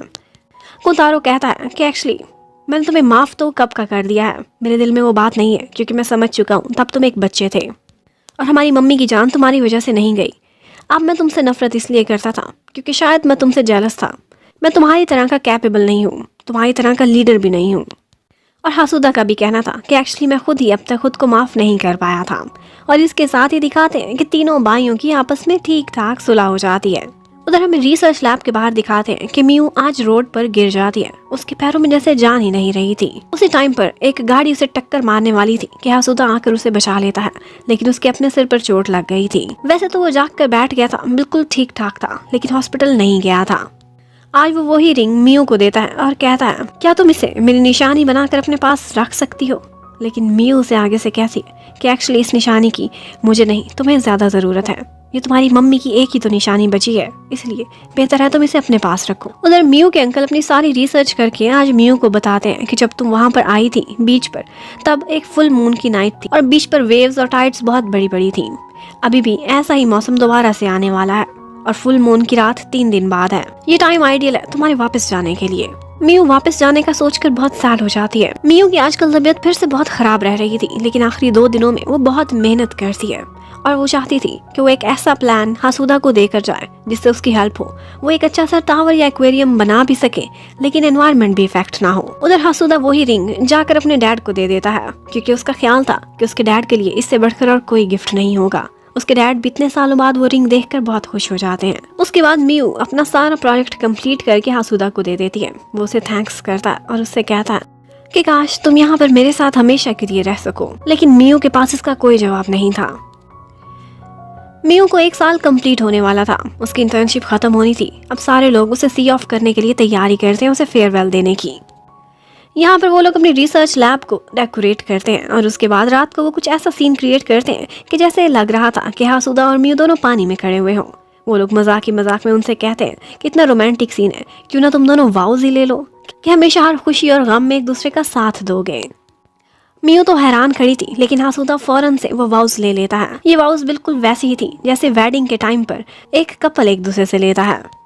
अब उसके बाद मियू सी ऑफ करने के लिए हासूदा को बाहर तक छोड़ने जाती है और फिर उसे बताती है कि मैं परसों वापस जा रही हूँ अपनी दुनिया में वापस। हासूदा जैसे ही ये सुनता है तो वो बेहोश हो जाता है बिना कुछ बोले ही। जब उसे हॉस्पिटल ले जाते हैं तो पता चलता है कि कुछ दिनों पहले उसके सर पर एक चोट लगी थी जिसकी वजह से इंटरनल ब्लीडिंग हो गई थी और अब वो कोमा में है। वो लोग उसकी सर्जरी तो कर देते हैं लेकिन वो कोमा से बाहर नहीं आया था। मियू उसके साथ बैठी होती है, उसका ख्याल रखती है, उसे एक किस करती है और उसके बाद एक लेटर उसके पास छोड़कर वहाँ से चली जाती है। होश में आता है तो उसके पास सिर्फ एक वही लेटर था। वो बहुत तड़पता है और उसी टाइम पर मियू के पीछे पीछे जाता है। उसे अंकल के थ्रू पता चल गया था कि वो अपनी दुनिया में वापस जा रही है। वो जैसे ही बीच पर पहुंचता है तो मियू वहीं पर ही खड़ी हुई होती है। वो जाते ही उसे हक कर लेता है और वो बिल्कुल नॉर्मली बिहेव कर रहा था कि जैसे वो बिल्कुल भी सैड नहीं हो। और वो अपने पुराने टाइम को याद करते हैं। उनकी पहली मुलाकात पर हासूदा ने उसे सी टर्टल वुमन बोला था। ये याद करके वो दोनों बहुत हंसते हैं और उसके बाद हासूदा उसे एक किस करता है और फिर सिर्फ आंसू ही आंसू रह गए थे। वो दोनों बहुत रोते हैं, एक दूसरे को गुड बाय कहते हैं और उसके बाद हासूदा वहाँ से चला जाता है और जब वो मुड़ कर देखता है तो मियू वहाँ पर नहीं थी, सिर्फ एक सी शेल पड़ा हुआ था। उधर इतारो के पास अब इतना पैसा आ गया था कि वो अपनी गर्लफ्रेंड की रिसर्च लैब को फंडिंग दे सकता था और यही वो उसे बर्थडे गिफ्ट भी देता है। आयका की रिसर्च लैब अब बच चुकी थी। फिर इसी तरह से दिन गुजरते रहते हैं। हासूदा रोज रोज बीच पर जाया करता था। वो वहाँ पर रोजाना एक सी शेल को ढूंढता था और वो उसे मिल भी जाता था, लेकिन उसका बिजनेस में मन नहीं लगता था। वो अपना ज्यादातर समय बीच पर ही गुजारता था। उसने वहाँ पर एक रेस्टोरेंट बनाया हुआ था और वो डाइविंग भी बहुत शौक से करता था। एक दिन वो शाम के समय अपना रेस्टोरेंट वाइंड अप कर रहा होता है कि कोई पीछे से उसे आवाज देता है। ये वही आवाज थी जो वो 3 सालों से सुनना चाहता था। वो मुड़कर देखता है तो मियू आ गई थी। वो उसे मिलती है, उसे हक करती है और कहती है कि मैं हमेशा के लिए तुम्हारे पास वापस आ गई हूँ। और फिर इसी के साथ ही इस स्टोरी की एक हैप्पी एंडिंग हो जाती है। Thank you for watching, bye bye.